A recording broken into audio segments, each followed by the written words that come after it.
দেখেন একটা দেশের তিনটা অঙ্গ থাকে, জুডিশিয়ারি, এক্সিকিউটিভ অ্যান্ড লেজিসলেচার, অর্থাৎ পার্লামেন্ট নেই। এক্সিকিউটিভের কী অবস্থা আপনারা জানেন, সচিবের মধ্যে মিছিল পাল্টা মিছিল, মারামারি, অনেক কিছু দেখছে। Only the judiciary is functioning after 5th of August।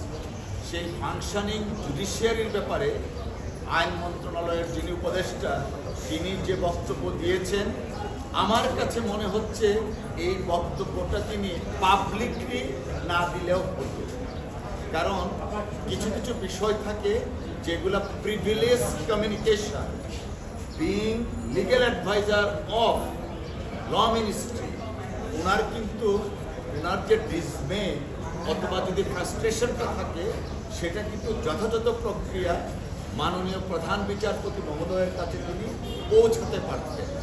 তিনি সেটা না করে পাবলিক করেছেন। আমার কাছে মনে হচ্ছে এই সমস্ত স্টেপ নেয়ার দুরভিসন্ধিমূলক কিছু ঘটনা আছে। যে জুডিশিয়ারি ফাংশনিং, যে জুডিশিয়ারি ন্যায় বিচার করছে, সেই জুডিশিয়ারিকে নিয়ে এই তির্যক মন্তব্য করাটা সমীচীন হয়নি।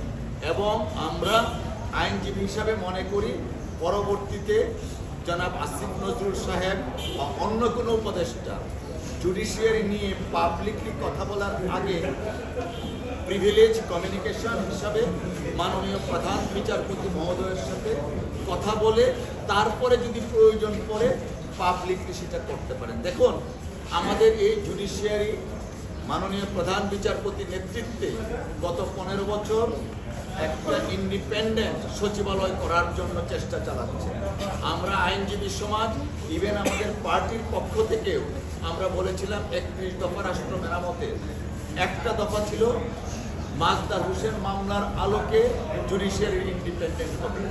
আসিফ নজরুল সাহেবের এই কথা আমরা কেন জানি শঙ্কিত, আসলে এক্সিকিউটিভ জুডিশিয়ারিটাকে ইন্ডিপেন্ডেন্ট করতে চায় কিনা।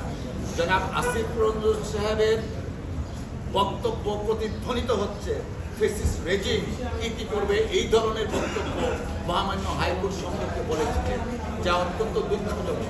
তিনি আইন উপদেষ্টা হিসাবে ওনার খুবই চমৎকার একটা প্রিভিলেজ পজিশন, এই প্রিভিলেজ পজিশন থেকে পাবলিকলি বিচার বিভাগ নিয়ে এই ধরনের মন্তব্য অগ্রহণযোগ্য, অনভিপ্রেত।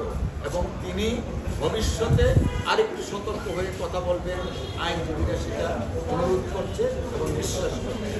আর যখন এক্সিকিউটিভ থেকে